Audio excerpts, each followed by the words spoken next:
നമസ്തേ. ഓം നമ ശിവായ. നാളെ മഹാശിവരാത്രിയാണ്. ശിവരാത്രി നാം എങ്ങനെയാണ് ആചരിക്കേണ്ടത്? ശിവരാത്രി ദിനത്തിൽ രാവിലെ ബ്രാഹ്മമുഹൂർത്തത്തിൽ സരസ്വതീയാമത്തിൽ എഴുന്നേൽക്കുക. 4 മണി മുതൽ 6 മണി വരെയുള്ള സമയമാണ് സരസ്വതീയാമമായി ബ്രഹ്മമുഹൂർത്തമായി നാം പരിഗണിക്കുന്നത്. ആ സമയത്ത് എഴുന്നേൽക്കുക, കുളിച്ച് ശുദ്ധമായി വരിക. നമ്മളുടെ വീട്ടിൽ ഒരു വിളക്ക് കത്തിച്ചു വയ്ക്കുക. ശേഷം ആ വിളക്കിന് മുന്നിലിരുന്ന് നാം പഠിച്ച ആത്മീയ അനുഷ്ഠാനങ്ങൾ, സാധനകൾ അനുഷ്ഠിക്കുക. ഏറ്റവും പ്രാധാന്യത്തോടെ നമ്മൾ നാളെ ചെയ്യേണ്ട മന്ത്രം ഓം നമ ശിവായ എന്ന ശിവപഞ്ചാക്ഷരി മന്ത്രത്തിൻ്റെ ജപമാണ്. യോഗസാധനകൾ, തന്ത്രസാധനകൾ, ഇതര ആത്മീയ അനുഷ്ഠാനങ്ങൾ പഠിച്ചിരിക്കുന്നവർ തങ്ങളുടെ സാധന കഴിയാവുന്നതും നാളെ ഒരു 8 മണിക്കൂർ സമയം പലപ്പോഴായി സാധന ചെയ്യുക. ശിവകുണ്ഡലിനി യോഗം ചെയ്യുന്നവർ, ആയുഷ്കല പരിശീലിക്കുന്നവർ, തന്ത്രയോഗം പരിശീലിക്കുന്നവർ, ഇതര അനുഷ്ഠാനക്രിയകൾ ചെയ്യുന്നവർ അവരൊക്കെ തങ്ങളുടെ സാധന നന്നായിട്ട് പ്രാക്ടീസ് ചെയ്യുക. നാളത്തെ ദിവസം സാധാരണ ചെയ്യുന്ന ദിവസങ്ങളേക്കാൾ 100 ഇരട്ടി ഫലസിദ്ധിയാണ് നാളെ ശിവരാത്രി ദിനത്തിൽ നാം ചെയ്യുന്ന ശിവപൂജകൾക്ക്, സാധനകൾക്ക് ലഭിക്കുന്നത്. രാവിലെ എഴുന്നേറ്റ് കുളിച്ച് ശുദ്ധമായി വന്ന് വീട്ടിലൊരു വിളക്ക് വെച്ച് ആത്മീയ സാധനകൾ അനുഷ്ഠിക്കുക. ഓം നമ ശിവായ എന്ന പഞ്ചാക്ഷരി മന്ത്രം നാളെ നിരന്തരമായി ജപിക്കുക. ശിവജ്ഞാന മഹാക്രിയ പോലെയുള്ള പരിശീലനങ്ങൾ ഹിമാലയൻ സിദ്ധാശ്രമ കേന്ദ്രം പഠിപ്പിച്ചിട്ടുണ്ട്. ആ വിദ്യകളൊക്കെ നന്നായിട്ട് അനുഷ്ഠിക്കുക. അങ്ങനെ രാവിലെ വീട്ടിൽ പഞ്ചാക്ഷരി മന്ത്രം ജപിച്ചു കഴിഞ്ഞാൽ തൊട്ടടുത്തുള്ള ശിവക്ഷേത്രത്തിൽ നാം പോകണം. 1/2 മണിക്കൂറെങ്കിലും ശിവക്ഷേത്രത്തിൽ കുറഞ്ഞത് ചിലവഴിക്കണം. അവിടെ ഓം നമ ശിവായ എന്ന പഞ്ചാക്ഷരി മന്ത്രമോ ശിവജ്ഞാന മഹാക്രിയയോ ശിവകുണ്ഡലിനി ക്രിയയോ നാം പഠിച്ചിരിക്കുന്ന വിവിധങ്ങളായ ആത്മീയ അനുഷ്ഠാനങ്ങളോ ജപമോ ധ്യാനമോ ഒക്കെ ചെയ്യാം.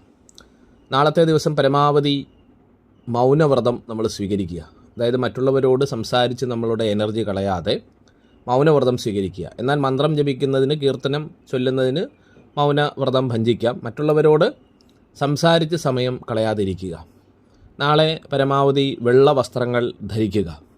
രാവിലെ കത്തിച്ചു വയ്ക്കുന്ന വിളക്ക് ഒരു കിടാവിളക്ക് പോലെ നാളത്തെ ദിവസം മുഴുവൻ വയ്ക്കുന്നത് വളരെ ഗുണപ്രദമാണ്. പലരും ചോദിക്കാറുണ്ട്, ശിവരാത്രി ദിനത്തിൽ ഉറക്കമൊഴിച്ചിരിക്കണ്ടേ? നമ്മൾ ഉറക്കമൊഴിച്ചിരിക്കുന്നത് എന്തിനാണ്? മന്ത്രം ജപിക്കുവാൻ വേണ്ടിയാണ്. നാളത്തെ രാത്രി ഒരു 12:45 വരെ നമുക്ക് ഉറക്കമൊഴിച്ചിരിക്കാം. അതിനുശേഷം വേണമെങ്കിൽ ഉറങ്ങാം. ചിലർ വെളുപ്പിന് നേരം വെളുക്കുന്നത് വരെ ഇരിക്കാറുണ്ട്. വെറുതെ ഇരിക്കുകയല്ല, അവിടെ എല്ലാം പഞ്ചാക്ഷരി മന്ത്ര ജപമോ ശിവധ്യാനമോ ശിവപൂജയോ കീർത്തനങ്ങളോ സ്തോത്രങ്ങളോ ഒക്കെ ജപിക്കുകയാണ്. ശിവസ്മരണ നിലനിർത്തുക എന്നുള്ളതാണ് അതിൻ്റെ ഉദ്ദേശം. അല്ലാതെ വെറുതെ ഉറക്കമൊഴിച്ച് വർത്തമാനം പറയുകയോ TV കണ്ടിരിക്കുകയോ അല്ല വേണ്ടത്.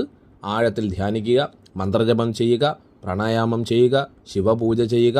ഇതിനാണ് പ്രാധാന്യം. ശിവൻ കാരുണ്യത്തിൻ്റെ മഹാസാഗരമാണ്. നാളത്തെ ദിവസത്തിൽ ശിവൻ്റെ വളരെ വലിയ ഒരു സാന്നിധ്യം, വളരെ വലിയൊരു മഹത്തായൊരു എനർജി ഭൂമണ്ഡലമാകെ നിറയുന്നൊരു ദിവസം കൂടിയാണ്. അതാണ് സാധാരണ ചെയ്യുന്ന പൂജകളേക്കാൾ, പ്രാർത്ഥനകളേക്കാൾ, മന്ത്രജപത്തേക്കാൾ, പ്രാണായാമത്തേക്കാൾ, ധ്യാന പരിശീലനത്തേക്കാൾ 100 ഇരട്ടി ഫലമാണ് നാളെ ചെയ്യുന്ന മന്ത്രജപത്തിന്, പ്രാണായാമത്തിന്, ധ്യാനത്തിന്, ശിവപൂജയ്ക്ക്, കീർത്തന ജപത്തിന്, ഇതിനൊക്കെ നമുക്ക് ലഭിക്കുക. അപ്പോൾ ആ ദിവസത്തെ ഒരിക്കലും നമ്മൾ വേസ്റ്റ് ചെയ്യാതിരിക്കുക. ഭക്ഷണം നാളെ സാത്വികമായ ഭക്ഷണം, വെജിറ്റേറിയൻ ഫുഡ് നമ്മൾ കഴിക്കുക. ഒരിക്കലെടുക്കുന്നതിനെ പറ്റി പലരും ചോദിക്കാറുണ്ട്. രാത്രിയിലുള്ള ഭക്ഷണം നിങ്ങൾക്ക് ഒഴിവാക്കാം. എന്നാൽ പ്രാണായാമാദികൾ ചെയ്യുമ്പോൾ വിശക്കും സ്വാഭാവികമായിട്ടും. അപ്പോൾ പഴവർഗ്ഗങ്ങളോ പഴച്ചാറുകളോ ഒക്കെ നമുക്ക് ഉപയോഗിക്കാം. വെള്ളം കുടിക്കാം. കരിക്കിൻ വെള്ളം പോലെയുള്ളത് കുടിച്ച് രാത്രി നമുക്ക് വെള്ളം മാത്രം കുടിച്ച് അല്ലെങ്കിൽ ജ്യൂസ് മാത്രം കുടിച്ച് നമുക്കിരിക്കാം. അതും നമുക്ക് സാധന കൂടുതൽ സമയം ചെയ്യുന്നതിന് വേണ്ടിയാണ് ഈ ഒരിക്കലെടുക്കുന്നത്. അപ്പോൾ ഈ രീതിയിൽ നമുക്ക് ശിവരാത്രി ദിനത്തെ ആചരിക്കാൻ കഴിയും. അപ്പോൾ പറഞ്ഞതിൻ്റെ ചുരുക്കം, വളരെ സുപ്രധാനമായൊരു ദിവസമാണ് ശിവരാത്രി. നാളെ രാവിലെ 4 മണിക്ക് തന്നെ എഴുന്നേൽക്കുക. കുളിച്ച് ശുദ്ധമായി വന്ന് വീട്ടിലൊരു വിളക്ക് വയ്ക്കുക. അതൊരു കിടാവിളക്ക് പോലെ പിറ്റേ ദിവസം ഒരു 12:45 വരെ, വെളുപ്പിന് 12:45 1 മണി വരെ ആ വിളക്ക് കത്തിച്ചു വെച്ചാൽ വളരെ നല്ലത്. ഇല്ലെങ്കിൽ ശിവപൂജ ചെയ്യുന്ന സമയങ്ങളിൽ അത് കത്തിച്ചു വയ്ക്കുക. വെള്ള വസ്ത്രങ്ങൾ ധരിക്കുന്നത് നല്ലതാണ്. രാവിലെ വീട്ടിലിരുന്ന് സാധന ചെയ്യുക. ക്ഷേത്രത്തിൽ പോയി അരമണിക്കൂറെങ്കിലും ക്ഷേത്രത്തിൽ പഞ്ചാക്ഷരി മന്ത്രം ജപിക്കുക, ധ്യാനിക്കുക. തിരിച്ച് വീട്ടിൽ വന്ന് കൂടുതൽ സമയവും നാളെ പഞ്ചാക്ഷരി മന്ത്രജപത്തിനോ ശിവധ്യാനത്തിനോ ശിവപൂജയ്ക്കുമായിട്ട് നമ്മൾ ഉപയോഗിക്കുക. സാത്വികമായ ഭക്ഷണമാവാം, ലൈറ്റ് ഫുഡായിരിക്കണം, വെജിറ്റേറിയൻ ഫുഡായിരിക്കണം. രാത്രി ഭക്ഷണം ഒഴിവാക്കാം, പഴങ്ങളോ പഴച്ചാറുകളോ കഴിക്കാം. ശിവകുണ്ഡലിനി ക്രിയ, ഹിമാലയൻ സിദ്ധാശ്രമം പഠിപ്പിച്ചിരിക്കുന്ന ശിവകുണ്ഡലിനി ക്രിയ പോലെയുള്ള ടെക്നിക്കുകൾ, ആയുഷ്കല പോലെയുള്ള ടെക്നിക്കുകൾ, ശിവജ്ഞാന മഹാക്രിയ പോലെയുള്ള ടെക്നിക്കുകൾ, ഓം നമ ശിവായ എന്ന പഞ്ചാക്ഷരി മന്ത്രജപം, ഇതൊക്കെ അനുഷ്ഠിക്കാം. മറ്റുള്ളവരോടുള്ള സംസാരം നാളെ ഒഴിവാക്കുക, മൗനവ്രതം സ്വീകരിക്കുക. ഈ രീതിയിൽ നമുക്ക് ലളിതമായി ശിവരാത്രിയെ ആചരിക്കാവുന്നതാണ്. ആ ദിവസത്തിൻ്റെ പ്രാധാന്യം, ശക്തി, ചൈതന്യം മനസ്സിലാക്കുക, നന്നായിട്ടത് ഉപയോഗിക്കുക. മഹാദേവൻ്റെ അനുഗ്രഹത്താൽ ഭൗതികവും ആത്മീയവുമായ എല്ലാ ജീവിത വിജയങ്ങളും ഉണ്ടാകട്ടെ. നമസ്തേ. ഓം നമഃ ശിവായ.